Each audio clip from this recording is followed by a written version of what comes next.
আসসালামু আলাইকুম ওয়া রাহমাতুল্লাহি ওয়া বারাকাতুহু। আউযু বিল্লাহি মিনাশ শাইতানির রাজীম। বিসমিল্লাহির রহমানির রহিম। শুরু হতে যাচ্ছে পবিত্র কালেমাতুল কুফরের 18 পর্বের আলোচনা অনুষ্ঠান।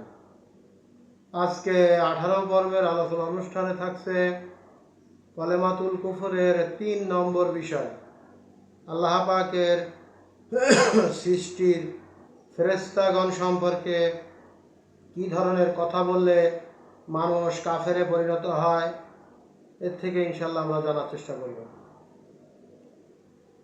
যদি কোনো ব্যক্তি হজরতে আজরাইল আলাইহিসসালামের সাথে বিদ্বেষ ভাব পোষণ করে, শত্রুতা পোষণ করে, সে ব্যক্তি কাফেরে পরিণত হবে। কিন্তু যদি মৃত্যুকে না পছন্দ করার উদ্দেশ্যে এইরূপ হয়, তাহলে কাফেরে হবে না। আবার যদি কেউ বলে থাকে অমুকের চেহারা আজরাইলের মতন, তাকে শত্রু ধারণ করে একথা বলল, অধিকাংশ বিদ্বানের মতে সে ব্যক্তি কাফেরে পরিণত হবে।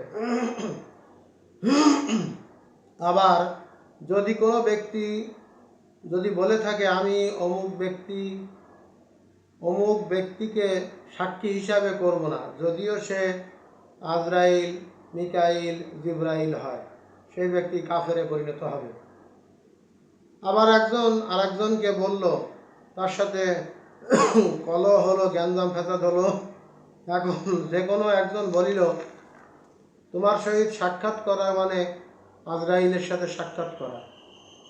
এই যে কথা যে বলবে, কোনো কোনো ফিকহের মতে সে ব্যক্তি কাফের হইবে, আবার কারো কারো মতে কাফের হইবে না, কিন্তু ইহা মহা গুনাহ।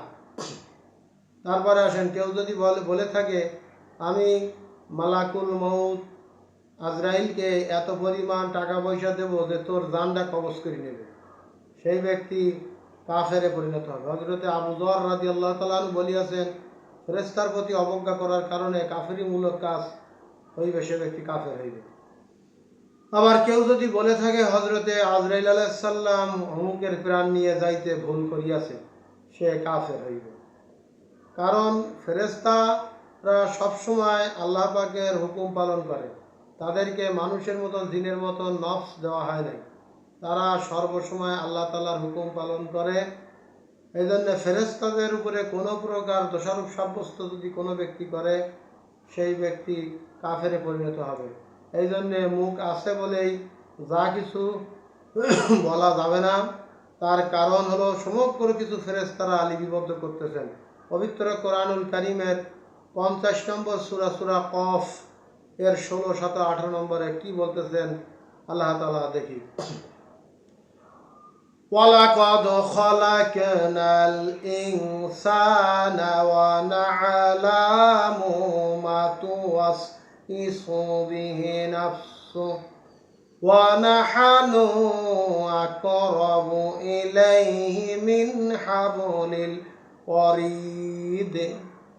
আল্লাহ তাআলা বলতেছেন, আমি মানুষ সৃষ্টি করেছি এবং তার অন্তরের ভিতরে যে কুচিন্তা করে সেই সম্বন্ধেও আমি অবগত আছি, এবং আমি আল্লাহ তাআলা তার গৃহস্থী ধমনী বলতে বোঝানো হয়েছে প্রত্যেক প্রাণীর যে সমস্ত শিরা উপশিরা যেগুলো দিয়ে সারা দেহে রক্ত সঞ্চালিত হয়, আল্লাহ পাক তার চাইতে নিকটবর্তী।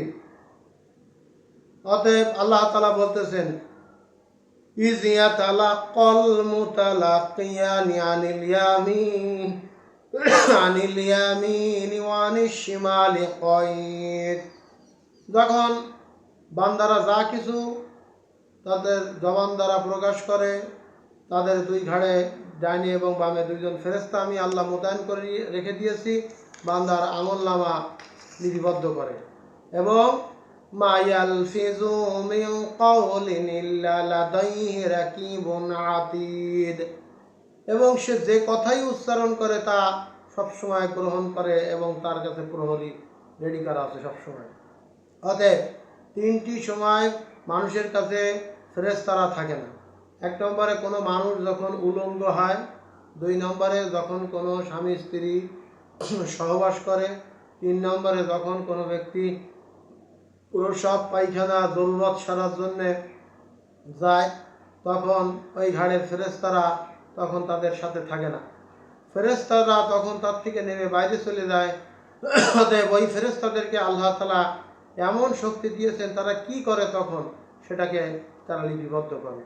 অতএব এই 3 সময় ছাড়া ফেরেশতারা হাঁটা বসা চলাফেরা নিদ্রায় যাওয়া সর্ব হালাতে তারা থাকে সাথে। অতএব মৌতের আগ পর্যন্ত তারা সাথে আছে এবং হাসরের ময়দানেও তারা আমলনামা নিয়ে, বান্দার আমলনামা নিয়ে হাসরের ময়দানে হাজির হবে সাক্ষী হিসেবে। অতএব ফেরেশতাদের সম্পর্কে এমন কথা থেকে আমরা আমাদের সমাজে এমন কথা অনেকে বলেই থাকে, এই তুই কি আজরাইলেই পড়েছিস নাকি? হ্যাঁ হ্যাঁ, আমি মনে কর আমি আজরাইল, তোর জান কবজ করবো। এইগুলো হচ্ছে সব কাফেরিমূলক কথা। এই জন্যে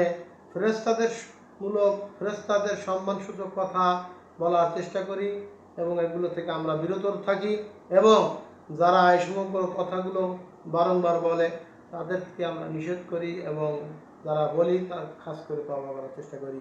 আল্লাহ রাব্বুল আলামিন আমাদেরকে পবিত্র কালেমাতুল কুফরের 19 পর্বের আলোচনা অনুষ্ঠান দেখার জন্য তৌফিক দান করুন। আসসালামু আলাইকুম ওয়া রাহমাতুল্লাহি ওয়া বারাকাতুহু।